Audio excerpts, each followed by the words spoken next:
കൂട്ടുകാരെ, നമുക്കൊരു പഴുത്ത മാങ്ങ കറി വെച്ചാലോ? 9 മാങ്ങയുണ്ട്.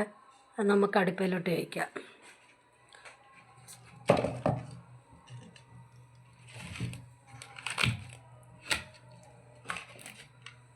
ഇരുന്ന് വേകട്ടെ. ആ വേകുമ്പോൾ നമുക്ക് ശർക്കര പാനി ഒഴിച്ച് അതൊന്ന് ഒരു 10 മിനിറ്റ് വെന്ത് കഴിയുമ്പോൾ 1/2 സ്പൂൺ നെയ്യ് ഒഴിച്ച് നമുക്ക് വേവിച്ചെടുക്കാം. മാങ്ങ ഇങ്ങനെ വെന്ത് വരുമ്പോൾ നമുക്ക് ശർക്കര പാനി ഒഴിക്കാം. ആ ശർക്കര പാനിയിൽ ഒരു 10 മിനിറ്റ് കിടന്ന് വേകട്ടെ. ശർക്കര പാനിയിൽ കിടന്ന് വെന്ത മാങ്ങയിലോട്ട് നമുക്ക് ഒരു 3/4 സ്പൂൺ നെയ്യ് അങ്ങോട്ട് ഒഴിക്കാം. ആ നെയ്യ് ആ മാങ്ങയിലോട്ടൊന്ന് പിടിക്കട്ടെ. അത് കഴിഞ്ഞ് നമുക്ക് തേങ്ങ അരച്ച് ചേർക്കാം. ഒരു പിടി തേങ്ങ, ആവശ്യത്തിന് മുളക് പൊടി, മഞ്ഞൾപ്പൊടി, ജീരകം, അത് നമ്മൾ ജാറിലോട്ട് ഇടുക.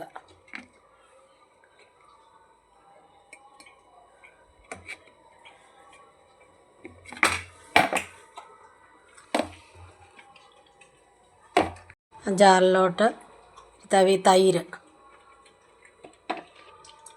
ഒന്നൊന്നര ലൂസായിട്ടുള്ളതുകൊണ്ടാണ് ഇത്രയും ചേർക്കുന്നത്. എന്നിട്ട് നമുക്ക് അത് അരച്ചെടുക്കാം. അരച്ച് കൊണ്ടുവരട്ടെ. തേങ്ങ ഇതിനകത്ത് ചേർക്കേണ്ടത് അരച്ചുകൊണ്ട് വന്ന് വെണ്ണ പോലെ അരയ്ക്കണം. അരച്ചത് നമ്മൾ ചേർക്കുവാണ്.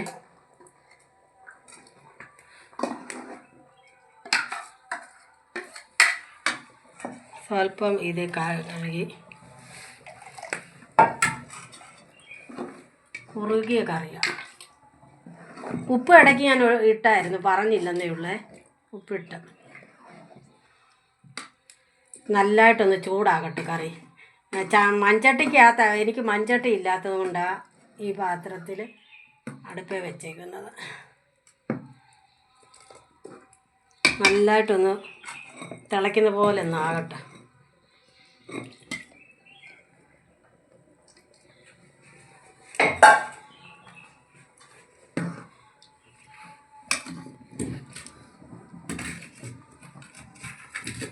നല്ല കുറുകിയ പരുവമായിട്ടുണ്ട്. ഇനി നമുക്ക് കടുക് വറുത്തൊഴിക്കാം.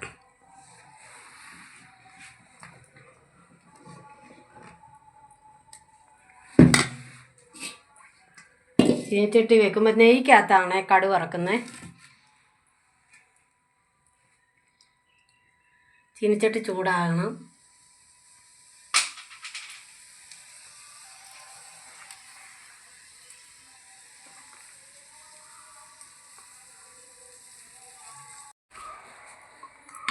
ഒരു സ്പൂൺ നെയ്യ്, 1.5 സ്പൂൺ നെയ്ക്കകത്ത് നമുക്ക് കടുക് വറക്കാം.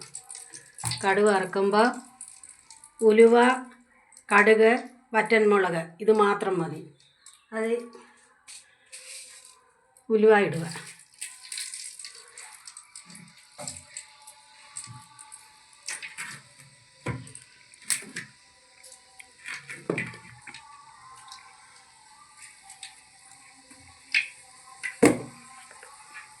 കടുക്,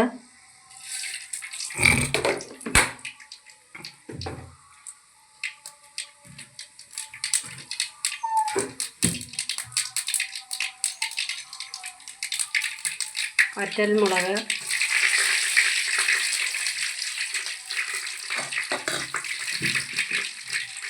കറിവേപ്പില,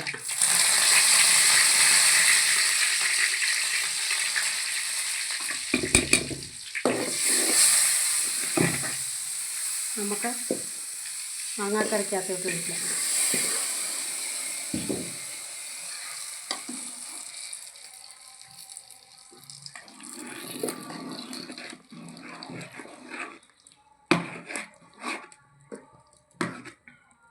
ഉപ്പുണ്ടോ എന്ന് നോക്കാം. ആവശ്യത്തിനുള്ള ഉപ്പുണ്ട്. നമുക്ക് പാത്രം.